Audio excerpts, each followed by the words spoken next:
سلام بچه‌ها. امروز من خیلی گشتم تو تیک تاک. ساعت 7 صبح داشتم میگشتم که مدارس تعطیل شده بود. داشتم چهارشنبه میگشتم و با این کانال برخوردم و خلاصه که یک سیو کردم و گفتم که ببینیم. حالا ما میریم بالاش. این چی خاصی؟ اگه یه شب دیدی سگت با لبخند بهت خیره شده، نباید بهش لبخند بزنی. باید قبل از یه لحظه وایسا. من اگه سگم رو ببینم داره بهم لبخند، همونجا چمدونم رو میبندم در میرم. همونجا اعلام میکنم که بای بای سگ عزیزم. اینکه دیر شه جلوی اتفاقی که قراره بیفته رو بگیری. سعی نکن فرار کنی. هر واکنش سریعی نشون بدی اون گیرت میاد. او چی بود اونجا رد شد؟ کن فرار کنی. هر واکنش سریعی نشون بدی اون گیرت میندازه.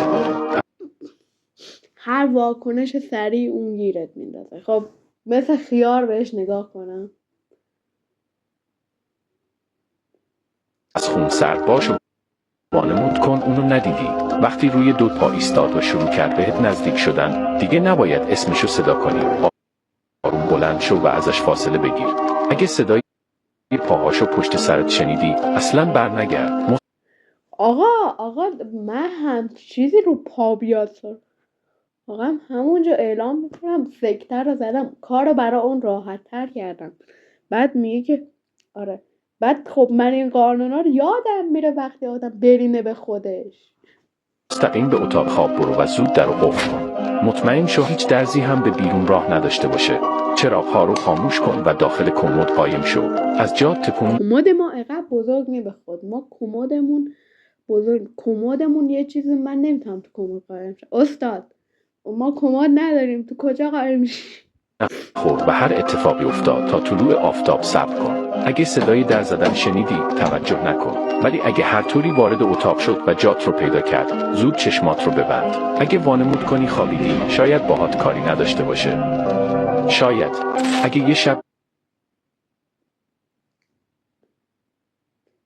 شاید کامنت ها رو ببینیم. اگه سگ نداشتم اگه از اول توی اتاق خواب بودیم کجا اینجا تو هم اتاق خواب کنیم. تریاک یا شیشه کدوم اول؟ آخرین ترش خانواده هم واسه اینکه سگ نگیر. خب آخرش چی میکنه؟ چه؟ مامان خودت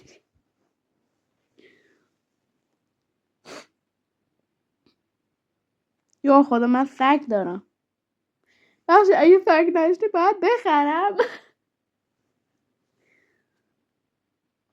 ما سگ نداریم. خب میریم بعدی. تبریک میگم. تو به عنوان مهماندار پرواز نیمه شب استخدام شدی.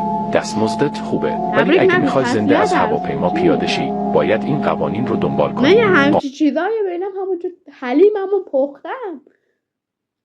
تسلیت خودم رو اعلام کردم. غم آخرم باشه. قانون اول لبخند بزن و تا وقتی پرواز تموم نشده این کار رو ادامه بده. اگه تعداد مسافرها از لیست پرواز بیشتر بود نادیده بگیر. اصلا یه همچی چیزی ببین من از همون پرواز میکنم پایین. نفهمید چی میشه. خب پرت خودم رو یعنی میکنم پایین. اینکه اضافی نباید بفهمن تو متوجه حضورشون شدی.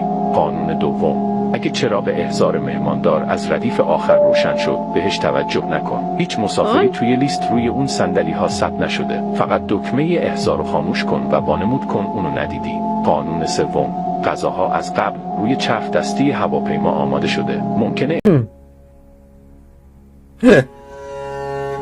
استیک ها خام به نظر برسن ولی نگران نباش. مسافران همینطوری ترجیح میدن. اگه موقع جمع کردن ظرف ها یکی از اونا هنوز دست نخورده بود یعنی یه نفر راضی نبوده زود قایم شو. اون گرسنه مونده و دنبال غذای تازه تر میگرده. قانون چهارم اگه همه مسافرها همزمان به خواب رفتن سعی نکن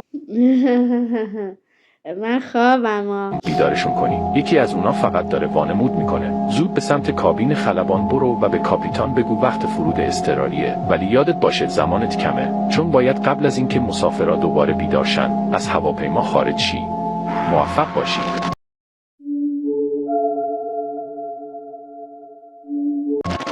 تبریک.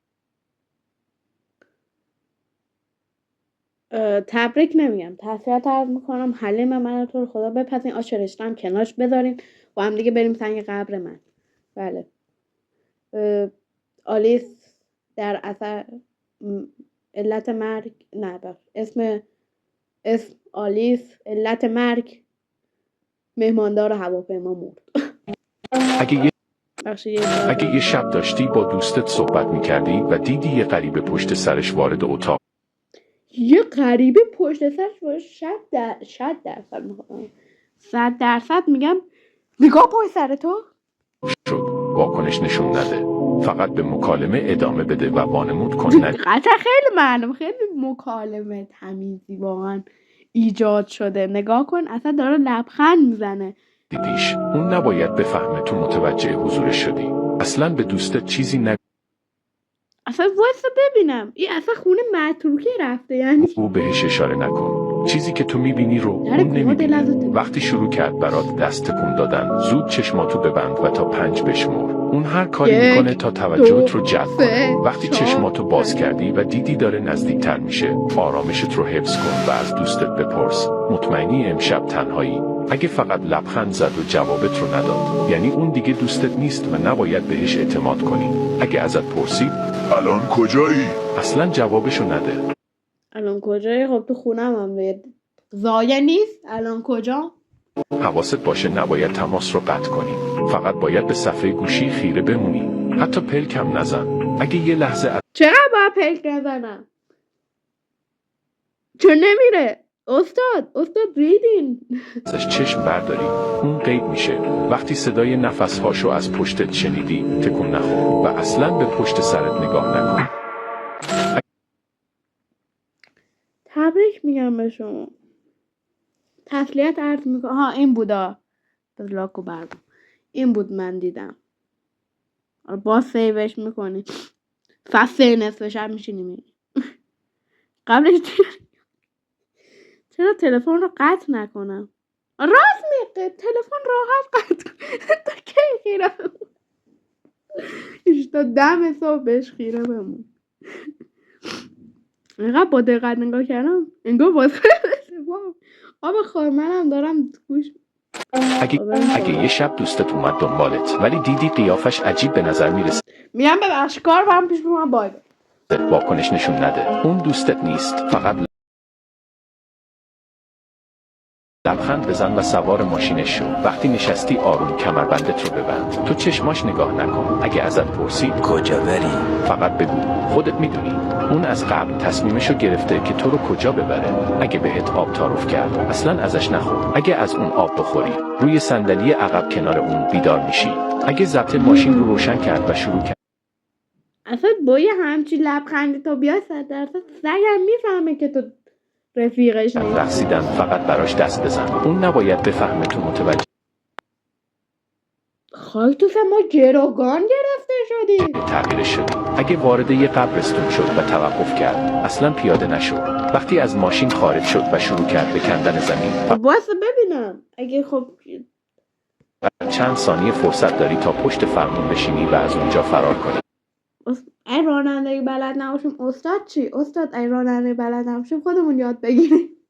ولی یادت باشه اگه از اونجا خارج شدی هیچ جای مسیر توقف نکن و اصلا از آینه پشت ماشین رو نگاه نکن. اگه یه شب دوست اصلا چه فرقی داره که بازم میاد ما فرار نکنیم یا فرار کنیم بازم خب میاد، چه ربطی؟ اگه یه وقت گوزیدی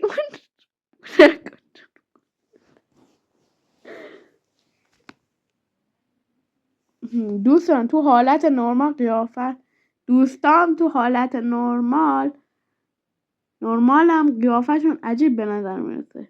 خب اونا دوستای تو نیست. بچه‌ها خلاصه که امیدوارم از این ویدیو خوشتون اومده باشه. حلیم من رو بپذید. تو رو خدا 100,000 تا یه چنل دومم مبارک و تا ویدیو دیگه خداحافظ.